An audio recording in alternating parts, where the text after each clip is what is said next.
Hi friends, ಎಲ್ಲರಿಗೂ ನಮಸ್ಕಾರ. Welcome to Naveen's coding corner YouTube channel. So ಇವತ್ತು ಈ ಒಂದು ಸೆಷನಲ್ಲಿ ನಾನು BCA ಅಥವಾ BTech ಅಥವಾ BCA ಅಥವಾ ಈ ಎರಡು ಕೋರ್ಸ್ಗಳಲ್ಲಿ ಯಾವ ಕೋರ್ಸ್ನ ಮಾಡಿದ್ರೆ ಉತ್ತಮ, ಫ್ಯೂಚರಲ್ಲಿ ಯಾವ ಕೋರ್ಸ್ಗೆ ಡಿಮ್ಯಾಂಡ್ ಇರುತ್ತೆ, ಯಾವ ಕೋರ್ಸ್ನ ಮಾಡಿದ್ಮೇಲೆ ನಮಗೆ ಒಳ್ಳೊಳ್ಳೆ ಜಾಬ್ಗಳು ಸಿಗುತ್ತೆ IT ಫೀಲ್ಡಲ್ಲಿ ಅನ್ನೋ ಒಂದು ಕಂಪ್ಲೀಟ್ ಕಾನ್ಸೆಪ್ಟ್ ಬಗ್ಗೆ ನಾನು ಈ ವಿಡಿಯೋನ ಮಾಡ್ತಾ ಇದ್ದೀನಿ.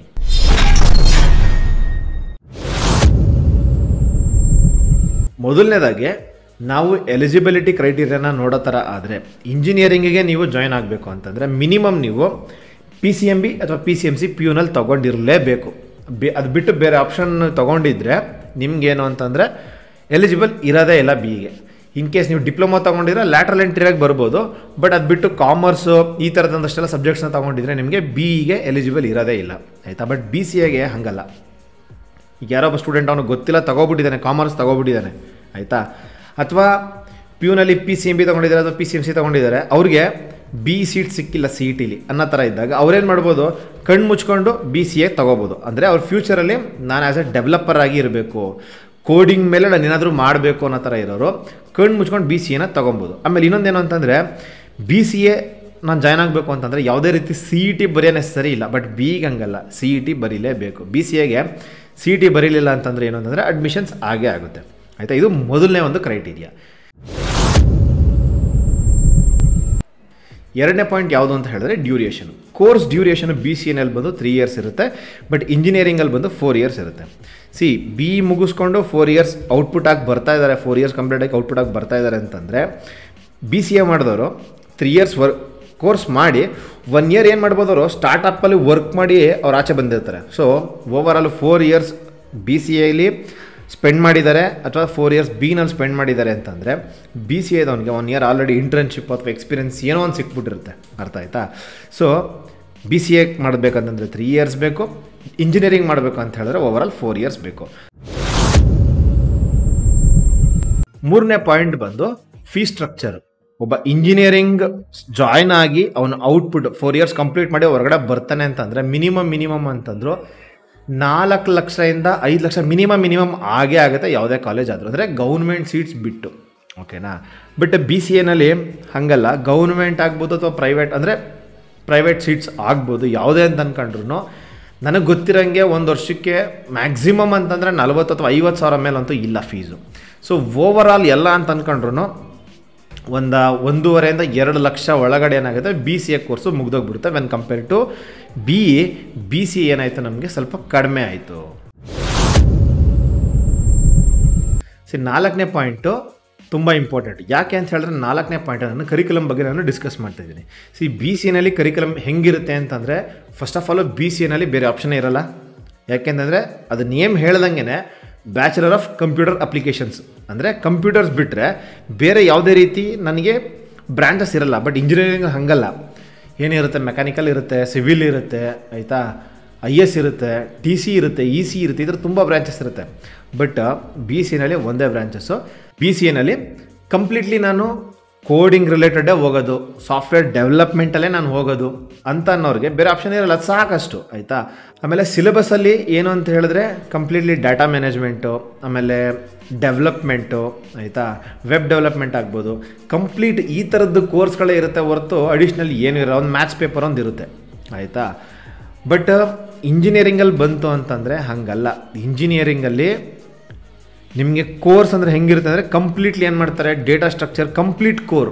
ಅವ್ರು ಯಾವ ಸಬ್ಜೆಕ್ಟ್ ತಗೊಂಡಿರ್ತಾರೆ, ಮೆಕ್ಯಾನಿಕಲ್ ಅಂತಂದರೆ ಕಂಪ್ಲೀಟ್ ಕೋರಾಗಿ ಏನಿರುತ್ತೆ ಅದರ ಟೆಕ್ನಾಲಜೀಸ್ಗಳಾಗ್ಬೋದು, ಟರ್ಮ್ಸ್ಗಳಾಗ್ಬೋದು, ಪ್ರತಿಯೊಂದು ಕಂಪ್ಲೀಟ್ಲಿ ಕೋರಿಂದ ಹೇಳ್ಕೊಡ್ತಾರೆ ಅಡ್ವಾನ್ಸ್ ಲೆವೆಲ್ವರೆಗೂ, ಆಯಿತಾ. ಕೋರಿಂದ ಅಡ್ವಾನ್ಸ್ ಲೆವೆಲ್ವರೆಗೂ ಇರುತ್ತೆ. ಬಟ್ ಎಷ್ಟರ ಮಟ್ಟಿಗೆ ಕಲಿತೀವಿ ಅಥವಾ ಎಷ್ಟರ ಮಟ್ಟಿಗೆ ಪ್ರಾಕ್ಟಿಕಲಿ ನಾವು ಯೂಸ್ ಮಾಡ್ತೀವಿ ಅನ್ನೋದು ಗೊತ್ತಿಲ್ಲ. ಬಟ್ ಸಿಲೆಬಸ್ಸಲ್ಲಿದೆ, ಆಯಿತಾ, ಕಂಪ್ಲೀಟ್ಲಿ ಕೋರಲ್ಲಿರುತ್ತೆ. ಅಂದರೆ ಈಗ Bನಲ್ಲಿ ಮೆಕ್ಯಾನಿಕಲ್ ಮಾಡಿರ್ತಾರೆ, ಅವರು ಅದೇ ಫೀಲ್ಡ್ಗೆ ಹೋಗ್ಬೋದು. ಇನ್ ಕೇಸ್ ಆ ಫೀಲ್ಡಲ್ಲಿ ಅವ್ರಿಗೆ ಒಂದಷ್ಟು ಕಿಕ್ ಅನಿಸಿಲ್ಲ, ಅವ್ರಿಗೆ ಇದು ಫ್ಯೂಚರ್ ಇದೆ ಅಂತ ನನಗೆ ಅನಿಸಿಲ್ಲ ಅನ್ನೋರು ಏನು ಮಾಡ್ಬೋದು, ಮತ್ತೆ ಟಕ್ ಅಂತ ಏನು ಮಾಡ್ಬೋದು, ಸ್ವಿಚ್ ಮಾಡ್ಬೋದು. ಅವರು ಸಾಫ್ಟ್ವೇರ್ ಫೀಲ್ಡ್ಗೆ ಸ್ವಿಚ್ ಮಾಡ್ಬೋದು, ಅವರು IT ಫೀಲ್ಡ್ಗೆ ಸ್ವಿಚ್ ಮಾಡ್ಬೋದು. ಬಟ್ ಇಲ್ಲಿ ಹಂಗೆ ಆಗಲ್ಲ. ಇಲ್ಲೇನು ಅಂತ ಹೇಳಿದ್ರೆ ಕಂಪ್ಲೀಟ್ಲಿ ನಾನು ಡೆವಲಪ್ಮೆಂಟಲ್ಲಿ ಸಾಫ್ಟ್ವೇರ್ ಇಂಜಿನಿಯರ್ ಆಗಿ ಒಂದು ಅಪ್ಲಿಕೇಶನ್ ಪ್ರೋಗ್ರಾಮಿಂಗ್ ಲ್ಯಾಂಗ್ವೇಜ್ ಕಲಿತೆ ನಾನು ಏನಾದ್ರು ಮಾಡ್ತೀನಿ ಅವ್ರಿಗೆ ಮಾತ್ರ BC. ಇನ್ನು ಲಾಸ್ಟ್ ಪಾಯಿಂಟು ಕೆರಿಯರ್ ಆಪರ್ಚುನಿಟೀಸ್. ಹೆಂಗಿರುತ್ತೆ ಆಪರ್ಚುನಿಟಿ BCA ಮುಗಿಸ್ಕೊಂಡು ಬಂದಿರೋರ್ಗು ಬಿ ಇ ಮುಗಿಸ್ಕೊಬಂದಿರೋರು ಕೆರಿಯರ್ ಆಪರ್ಚುನಿಟಿ ಹೆಂಗಿರುತ್ತೆ ಅಂದರೆ, ತುಂಬ ಜನ ಏನು ಮಾಡ್ತಾರೆ, ಬಿ ಇ ಮುಗಿದ ತಕ್ಷಣ ನಂಗೆ ಕೆಲಸ ಸಿಕ್ಬಿಡುತ್ತಾ, ಬಿ ಸಿ ಎ ಮುಗಿದ ತಕ್ಷಣ ನಂಗೆ ಕೆಲಸ ಸಿಕ್ಬಿಡುತ್ತಾ ಅಂತ ಥಿಂಕ್ ಮಾಡ್ತಾರೆ. ತಕ್ಷಣ ಸಿಕ್ಬೋದೇನೋ, ಸಿಕ್ಕದೇನೋ ಇರ್ಬೋದು ಗೊತ್ತಿಲ್ಲ, ಬಟ್ ತಕ್ಷಣ ಸಿಕ್ಕಿದ್ರು ನಾವು ಲಾಂಗ್ ಟರ್ಮಲ್ಲಿ ಜಾಯ್ನ್ ಆಗೋ ಟೈಮಲ್ಲಿ ಲಾಂಗ್ ಟರ್ಮಲ್ಲಿ ನಾವು ಥಿಂಕ್ ಮಾಡಲ್ಲ. ಯಾವತ್ತೂ ಅಷ್ಟೇ ಬಿ ಇ ಮುಗಿದ ತಕ್ಷಣ ನನಗೆ ಕೆಲಸ ಸಿಗುತ್ತಾ, ಬಿ ಇ ಮುಗಿದ ತಕ್ಷಣ ಏನು ಕೆಲಸ ಸಿಗುತ್ತೆ ಅನ್ನೋದಲ್ಲ. ನಾನು ಈ ಕೋರ್ಸ್ ಮಾಡಿದ್ದೀನಿ, ಒಂದು 3 ಇಯರ್ಸ್ ಅಥವಾ 5 ಇಯರ್ಸ್ ಆದಮೇಲೆ ಇದರದ್ದು ಗ್ರೋತ್ ಹೆಂಗಿರುತ್ತೆ. ಈಗ ನಾನು ಯಾವುದೋ ಒಂದು ಫೀಲ್ಡ್ನ ಚೂಸ್ ಮಾಡ್ತಾಯಿದ್ದೀನಿ ಅಂತಂದರೆ ನೆಕ್ಸ್ಟ್ 5 ಇಯರ್ಸ್ ಆದಮೇಲೆ ಅದು ಗ್ರೋತ್ ಹೆಂಗಿರುತ್ತೆ ಅದನ್ನೆಲ್ಲ ಪಾಯಿಂಟಲ್ಲಿ ಇಟ್ಕೊಂಡು ನಾವೇನು ಮಾಡಬೇಕು, ಒಂದು ಏನೋ ಬ್ರ್ಯಾಂಚ್ ಆಗ್ಬೋದು, ಪ್ರತಿಯೊಂದು ನಾವು ಸೆಲೆಕ್ಟ್ ಮಾಡಬೇಕು ಅಲ್ವಾ. ಫಾರ್ ಎಕ್ಸಾಂಪಲ್ ನಾನು ಬಿ ಸಿ ಎ ಮಾಡ್ತಾಯಿದ್ದೀನಿ, ಬಿ ಸಿ ಎ ಮಾಡಾದಮೇಲೆ ನೆಕ್ಸ್ಟ್ 5 ಇಯರ್ ಆದಮೇಲೆ ಯಾವ ರೀತಿ ಇರುತ್ತೆ ಇದರಲ್ಲಿ ಡಿಮ್ಯಾಂಡು, ಅಥವಾ ಬಿ ಮುಗಿಸ್ಕೊಂಡು ಬಂದು ನೆಕ್ಸ್ಟ್ 5 ಇಯರ್ ಆದಮೇಲೆ ಯಾವ ರೀತಿ ಇರುತ್ತೆ ಡಿಮ್ಯಾಂಡ್ ಅನ್ನೋ ಥರ ನೋಡಿದ್ರೆ, ಆಫ್ಟರ್ 1 ಇಯರ್ ಅಥವಾ 2 ಇಯರು ನೀನು ಬಿ ಸಿ ಎ ಮಾಡ್ಕೊಂಬಂದಿದ್ದೆ, ಬಿ ಇ ಮಾಡ್ಕೊಂಬಂದಿದ್ದು ಯಾರೂ ಕೇರ್ ಮಾಡಲ್ಲ. ನೀನು ಯಾವ ಕೋರ್ಸ್ ಮಾಡಿದೆ ಅಂತಲೇ ಕೇಳಲ್ಲ. ನಿಮ್ಮನ್ನು ಕೇಳೋದು ಎಷ್ಟು ವರ್ಷ ಎಕ್ಸ್ಪೀರಿಯನ್ಸ್ ಅಂತ ಕೇಳ್ತಾರೆ ಹೊರತು ನೀನು ಯಾವ ಬ್ಯಾಕ್ಗ್ರೌಂಡಿಂದ ಬಂದಿದೆ ಅಂತ ಯಾರೂ ಕೇಳಲ್ಲ, ಆಯಿತಾ. ಸೊ ನನ್ನನ್ನು ಕೇಳ್ತಾರೆ ಆದರೆ ಇಲ್ಲಿ ಎಕ್ಸ್ಪೀರಿಯನ್ಸ್ ಮ್ಯಾಟ್ರ್ ಆಗುತ್ತೆ, ನೀನು ಯಾವ ಕೋರ್ಸಲ್ಲಿ ಮಾಡ್ಕೊಂಬಂದಿದೆ ಅಂತ ಮ್ಯಾಟ್ರ್ ಆಗೋದೇ ಇಲ್ಲ. ಮತ್ತು ಬಿನಲ್ಲಿ ಏನು ಅಂತ ಹೇಳಿದ್ರೆ ಸಿಂಪಲ್ಲು, ನೀವು ಬಿ ಯಾವ ಇಂಟೆನ್ಷನಲ್ಲಿ ಸೇರಿರ್ತೀರ ಗೊತ್ತಿಲ್ಲ, ಬಟ್ ಬಿ ಸೇರಿರ್ತೀರ ಫಸ್ಟ್ ಇಯರಲ್ಲಿ, ವಿತಿನ್ ಒಂದು 10 ಡೇಸಲ್ಲಿ ನಿಮಗೆ ಸಿಲೆಬಸ್ಸೇ ಗೊತ್ತಾಗಲ್ಲ.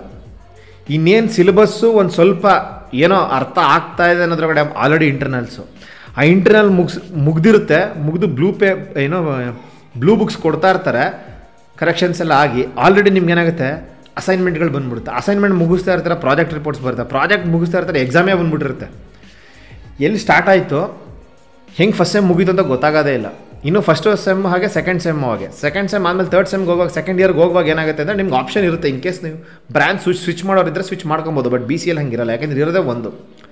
ಫಾರ್ ಎಕ್ಸಾಂಪಲ್ ನಾನು ಸಿವಿಲ್ ತೊಗೊಬಿಟ್ಟಿದ್ದೀನಿ, ಫಸ್ಟ್ ಇಯರ್ ಆದಮೇಲೆ ನಾನು ಸ್ವಿಚ್ ಮಾಡ್ಕೊಬೇಕು, ನಾನು ಎಲೆಕ್ಟ್ರಾನಿಕ್ಸ್ ಅಥವಾ ಕಂಪ್ಯೂಟರ್ ಸೈನ್ಸ್ಗೆ ಸ್ವಿಚ್ ಮಾಡ್ಕೋಬೋದು ಅಂದರೆ ಆ ಕಾಲೇಜಲ್ಲಿ ಆಪ್ಷನ್ ಇದ್ದರೆ, ಸೀಟ್ಸ್ ಇದ್ದರೆ ನೀವೇನು ಮಾಡೋದು, ಆರಾಮ್ಸೆ ಸ್ವಿಚ್ ಮಾಡ್ಬೋದು, ಆಯಿತಾ.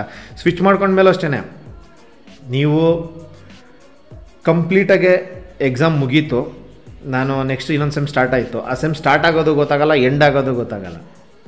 ಹೆಂಗೆ ಅಂತಂದರೆ ಒಂದು ಸೆಮಿನಾರಿಂದ ಹಿಡಿದು ನೀವು ಬಿನಲ್ಲೆಲ್ಲ ಹೆಂಗೆ ಅಂತಂದರೆ ಸೆಮಿನಾರ್ಸ್ಗಳು ಕೂಡ ನೀವು ಸೆಕೆಂಡ್ ಇಯರ್ ಥರ್ಡ್ ಇಯರಿಂದ ಸೆಮಿನಾರ್ಸ್ ಕೊಡೋಕ್ಕೆ ಸ್ಟಾರ್ಟ್ ಮಾಡ್ತೀರಾ. ಅದೊಂದು ಕಾನ್ಸೆಪ್ಟ್ ಬಗ್ಗೆ ನೀವೇನು ಮಾಡ್ತೀರಾ, ಒಂದು 1 ಅವರ್ ಆ ಥರ ನಿಮ್ಮದೊಂದು ಟೀಮ್ ಮಾಡಿರ್ತಾರೆ, 1 ಅವರ್ ನೀವು ಲೆಕ್ಚರ್ ಕೊಡಬೇಕು, ಆ ಥರದ್ದೆಲ್ಲ ಇರುತ್ತೆ. ಅದು 1 ಅವರ್ ನೀವು ಮಾತಾಡಬೇಕು ಅಂದರೆ ಏನಾಗುತ್ತೆ, ಒಂದು 15 ದಿನ 20 ದಿನ ನೀವು ಪ್ರಿಪ್ರೇಷನ್ ಸ್ಟಾರ್ಟ್ ಮಾಡಿರ್ತೀರ. ನಿಮಗೆ ಟೈಮ್ ಹೆಂಗಾಗುತ್ತೆ 4 ವರ್ಷ ಅನ್ನೋದು ಗೊತ್ತಾಗೋದಿಲ್ಲ. ಅಂದರೆ ಕಂಪ್ಲೀಟ್ಲಿ ಏನಂದರೆ ಪ್ರೆಷರ್ ಕುಕ್ಕರ್ ಥರ ಇದ್ದೇ ಇರುತ್ತೆ. ಇವತ್ತು ಇದಾಯಿತು, ನೆಕ್ಸ್ಟ್ ನಾಳೆಗೆ ಇದನ್ನು ಮುಗೀತು, ನಾಳೆ ಸುಧಾರಿಸ್ಕೊಳ್ಳೋಣ ಅನ್ನೋದ್ರೆ. ಈಗ ಎಕ್ಸಾಮಲ್ಲೆಲ್ಲ 10th ಹೆಂಗೆ, ಎಕ್ಸಾಮ್ ಬರೆದ್ಮೇಲೆ ಒಂದು 3 ತಿಂಗಳು ರಜಾ ಇರುತ್ತೆ, ಎಲ್ಲ ರಿಲ್ಯಾಕ್ಸ್ ಮಾಡ್ತಾರೆ. ಅಲ್ಲ ಹಂಗೆ ಇಲ್ಲವೇ ಇಲ್ಲ, ಆಪ್ಷನ್ ಇಲ್ಲವೇ ಇಲ್ಲ. ಹಂಗೆ ಫಸ್ಟ್ ಇಯರ್ ಮುಗೀತು, ಸೆಕೆಂಡ್ ಇಯರ್ ಮುಗೀತು, ಥರ್ಡ್ ಇಯರ್ ಅಂತಂದರೆ ಆಲ್ರೆಡಿ ಮಿನಿ ಪ್ರಾಜೆಕ್ಟ್ಸ್ ಆಳುಮುಳು ಸ್ಟಾರ್ಟ್ ಆಗಿರ್ತಾರೆ, ರಾಜ್ಯದಲ್ಲೇ ಸ್ಟಾರ್ಟ್ ಮಾಡ್ಕೊಂಡ್ಬಿಟ್ಟಿರ್ತಾರೆ ಪ್ರಾಜೆಕ್ಟ್ಸ್ ಅನ್ನೋ ಅದು ಇದೆಲ್ಲ ಅಂತ.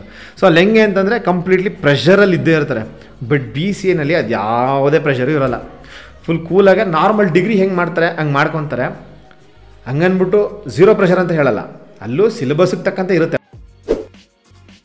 ಈಗ ನನ್ನನ್ನು ಯಾರಾದರೂ ಯಾವ ಸಬ್ಜೆಕ್ಟ್ ಚೂಸ್ ಮಾಡ್ತೀಯಾ, ಬಿ ಇನ ಅಥವಾ ಬಿ ಸಿ ಎನ ಅಂತ ಕೇಳಿದ್ರೆ ನಾನು 100% ಬಿ ಸಿ ಅಂತಲೇ ಹೇಳೋದು. ಏನಕ್ಕೆ ಅಂತಂದರೆ ಫಸ್ಟು ಫೀಸು ಕಡಿಮೆ when compare to B, almost ಅರ್ಧ ದುಡ್ಡಲ್ಲಿ ಮುಗಿದೋಗಿರುತ್ತೆ. ಎರಡನೇದಾಗಿ ಏನಂತಂದರೆ 3 ಇಯರ್ಸಿಗೆ ಮುಗಿದೋಯ್ತು. ಒಬ್ಬ ಬಿ ಎ ಮುಗಿಸಿ 4 ವರ್ಷ ಆಚೆ ಬರೋದಕ್ಕೂ ಬಿ ಸಿ ಎ ಮುಗಿಸಿ ಒಂದು ಸ್ಟಾರ್ಟಪ್ಪಲ್ಲಿ ಕೆಲಸ ಮಾಡಿ ಆಚೆ ಬರೋದಕ್ಕೂ ತುಂಬ ಡಿಫ್ರೆನ್ಸ್ ಇದೆ. 4 ವರ್ಷ ಒಂದು ಸ್ಟಾರ್ಟಪ್ಪಲ್ಲಿ ಒಂದು ವರ್ಷ ಎಕ್ಸ್ಪೀರಿಯನ್ಸೇ ಇರುತ್ತೆ, ಆಯಿತಾ, ಅದು ಮ್ಯಾಟ್ರ್ ಆಗುತ್ತೆ. ಮತ್ತು ಮೂರನೇದಾಗಿ ಏನು ಅಂತ ಹೇಳಿದ್ರೆ ಸಿಲೆಬಸ್ ಮತ್ತು ಕರಿಕ್ಯುಲಮ್. ಇದರಲ್ಲಿ ಅಷ್ಟು ವೆನ್ ಕಂಪೇರ್ ಟು ಬಿ ತುಂಬ ಪ್ರೆಷರ್ ಅನ್ನಂಗಿರಲ್ಲ. ಆಮೇಲೆ ನನಗೆ ಗೊತ್ತಿದೆ, ನಾನು ಫ್ಯೂಚರಲ್ಲಿ ಕೋಡಿಂಗ್ ರಿಲೇಟೆಡ್ ಮೇಲೇ ನಂಗೆ ಇಂಟ್ರೆಸ್ಟ್ ಇರೋದು, ಅದರ ಮೇಲೇ ನಾನು ವರ್ಕ್ ಮಾಡ್ತೀನಿ ಅನ್ನೋರು ಆರಾಮ್ಸೆ ಬಿ ಸಿ ಎ ತೊಗೋಬೋದು. ಯಾಕೆಂದರೆ ಇದರಲ್ಲಿ ಆಪ್ಷನ್ ಇದೆ. ಈಗ ನಾನು ಕೋರಿಲೇಟೆಡ್ ಸಬ್ಜೆಕ್ಟ್ಸ್ ತೊಗೊಂಡಿರ್ತೀನಿ, ಅದ್ರ ಮೇಲೆ ವರ್ಕ್ ಮಾಡ್ಬೋದು. ಇಲ್ಲ ಅಂತಂದರೆ ನಾನು ಐ ಟಿನಲ್ಲಿ ಕೋಡಿಂಗ್ ರಿಲೇಟೆಡ್ ಬೇಕಾದ್ರೆ ನಾನು ಸ್ವಿಚ್ ಆಗ್ಬೋದು, ಆ ಥರ ಆಪ್ಷನ್ ಇದೆ.